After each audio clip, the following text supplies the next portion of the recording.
स्वार्थी विद्वान। प्राचीन क्योटो में एक भक्त शिंटो विद्वान सरल जीवन व्यतीत करता था, लेकिन वह अक्सर प्रार्थना से विचलित हो जाता था क्योंकि शहर में बहुत हलचल थी।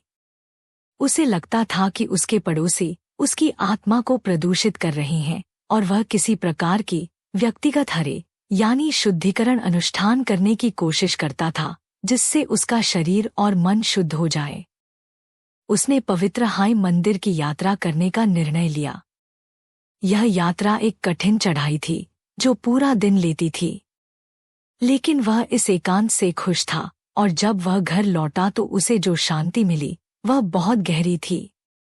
विद्वान ने इस स्पष्टता को यथासंभव लंबे समय तक बनाए रखने का संकल्प लिया और इस तीर्थ यात्रा को 99 बार और करने का निश्चय किया। वह अकेले इस रास्ते पर चलेगा, किसी भी ध्यान भंग करने वाले तत्व को नजरअंदाज करेगा और कभी भी अपने उद्देश्य से भटकेगा नहीं। वह व्यक्ति अपने शब्द का सच्चा निकला और जैसे जैसे दिन हफ्तों में बदल गए, वह मूसलाधार बारिश और प्रचंड धूप के बीच चलता रहा। समय के साथ उसकी भक्ति ने उसे उन अदृश्य आत्माओं की दुनिया यानी स्पिरिचुअल वर्ल्ड दिखा दिया जो हमारे साथ साथ मौजूद रहता है। उसने कामी को महसूस करना शुरू कर दिया, जो उसके नीचे की चट्टानों को, उसे ठंडा करने वाली हवा को और खेतों में चरने वाले जानवरों को जीवन देती थी। फिर भी उसने किसी से बात नहीं की, न ही आत्मा से और न ही इंसान से। उसने उन लोगों के संपर्क से बचने का दृढ़ निश्चय किया था जो मार्ग से भटक गए थे और केगारे से दूषित हो गए थे। अशुद्धता का यह निषेध बीमारों और मृतकों पर भी लागू होता था, साथ ही उन लोगों पर भी जो भूमि को दूषित करते थे या हिंसक अपराध करते थे। विद्वान की आध्यात्मिक शुद्धता की खोज के लिए केगारे सबसे बड़ा खतरा था। 80वीं बार श्रद्धांजलि अर्पित करने के बाद वह एक बार फिर घर की ओर चल पड़ा, लेकिन जब अंधेरा छा गया तो उसने रात की हवा में तनावपूर्ण सिसकियां सुनी। विद्वान ने आगे बढ़ने और कराहों को नजरअंदाज करने की कोशिश की, लेकिन हताश चीखें उसे अपनी ओर खींच रही थी। मन महसूस कर वह ध्वनि के स्रोत की ओर चल पड़ा। जल्द ही वह एक संकीर्ण झोंपड़ी पर पहुंचा, जहां बाहर एक महिला बैठी हुई थी।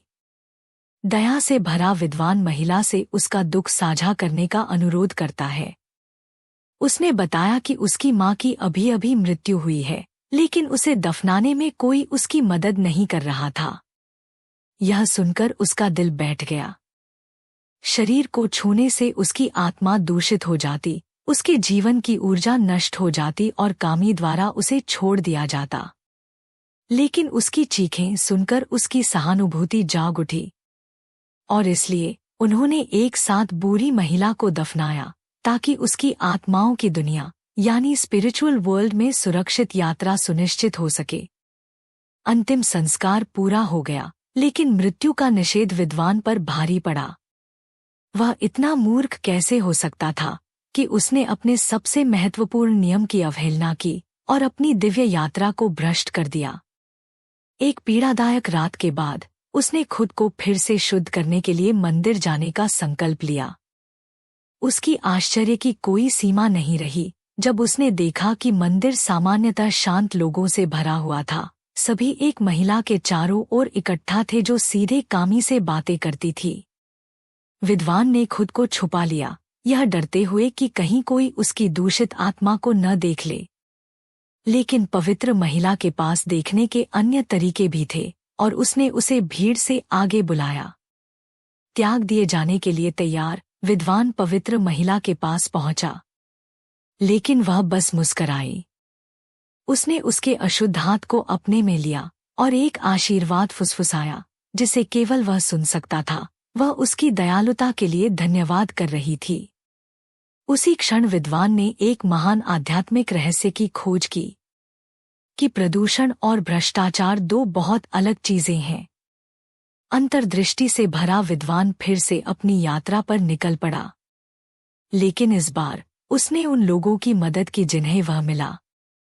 उसने हर जगह आत्माओं की दुनिया की सुंदरता देखनी शुरू कर दी, यहाँ तक कि उस शहर में भी जिसे उसने पहले तिरस्कृत किया था।